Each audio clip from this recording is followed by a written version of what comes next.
Assalamualaikum warahmatullahi wabarakatuh. Perkenalkan nama saya Aziza. Saya di sini ingin mempresentasikan tentang apa itu pramu wisata. Pramu wisata atau biasa disebut juga dengan pemandu wisata adalah suatu komponen satu paket tentang pemanduan perjalanan yang berfungsi untuk memberikan pemahaman, kelancaran, kemudahan dalam perjalanan. Pemandu wisata terbagi menjadi 3 kelompok. Pertama, ada pemandu wisata muda, ini berada di tingkat kedua atau tingkat kabupaten. Lalu ada pemandu wisata madya, ini berada di tingkat pertama atau tingkat provinsi.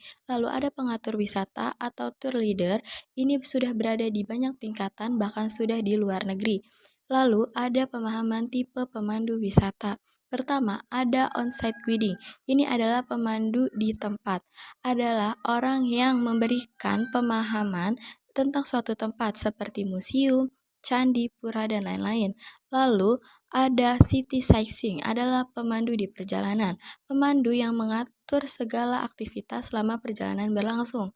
Lalu ada tour escort atau biasa disebut dengan tour manager, tour leader, tour director adalah pemandu yang memandu suatu kelompok selama beberapa hari. Lalu ada pemahaman tentang Aspek pertama adalah aspek perjalanan wisata, adalah orang yang memberikan kemudahan dalam perjalanan.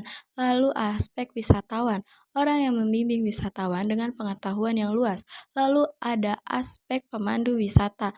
Ini adalah sebuah profesi yang melayani jasa pemanduan wisata yang bisa memberikan sebuah penghasilan. Lalu ada aspek tour operator. Pemandu adalah suatu profesi, satu komponen dalam suatu paket yang bisa memberikan paket menjadi lebih baik. Lalu ada aspek negara. Pemandu wisata adalah orang yang bisa mempengaruhi keyakinan wisata terhadap suatu negara. Oleh sebab itu, pemandu diharapkan bisa selalu menjaga tutur katanya agar tidak menjelekkan suatu negara.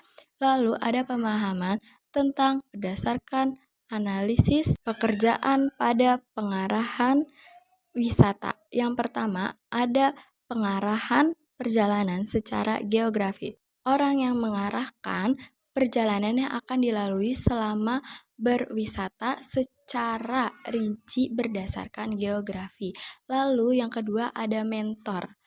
Mentor harus bisa memberikan informasi yang akurat, memberikan saran, lalu bisa menggambarkan suatu aktivitas kepada wisatawan dan memberikan pemahaman yang baru. Oleh sebab itu, mentor harus memiliki skill dan pengalaman yang mumpuni. Lalu yang ketiga ada katalisator. Katalisator adalah orang yang mempercepat hasil dari perjalanan wisata.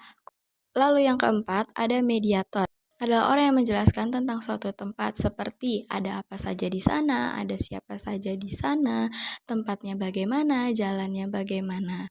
Itu adalah tugas mediator. Lalu mediator juga harus bisa membereskan suatu masalah. Lalu ada pemahaman yang terakhir, adalah pemahaman tentang perbedaan perjalanan wisata dengan atau tanpa pemandu wisata. Pertama adalah perjalanan tanpa pemandu wisata. Perjalanan tanpa pemandu wisata tentu memberikan rasa bangga kepada diri sendiri karena berhasil mencapai suatu tempat destinasi tanpa adanya pemandu. Tapi dalam perjalanan itu pasti tentu ada rasa keraguan sehingga itu tidak memberikan rasa kenyamanan dalam perjalanan. Sehingga wisatawan tidak bisa menikmati perjalanan dengan sepenuhnya. Lalu yang kedua ada perjalanan dengan pemandu wisata. Tentu saja dengan pemandu wisata ini perjalanan akan jauh lebih efektif, efisien, lebih puas dan lebih teratur sehingga wisatawan pun akan menjadi lebih puas untuk menikmati destinasinya tanpa adanya gangguan keraguan. Itu adalah presentasi dari saya. Terima kasih bagi yang sudah menonton dan menyimak. Mohon maaf bila ada salah-salah kata. Sekian dari saya. Wassalamualaikum warahmatullahi wabarakatuh.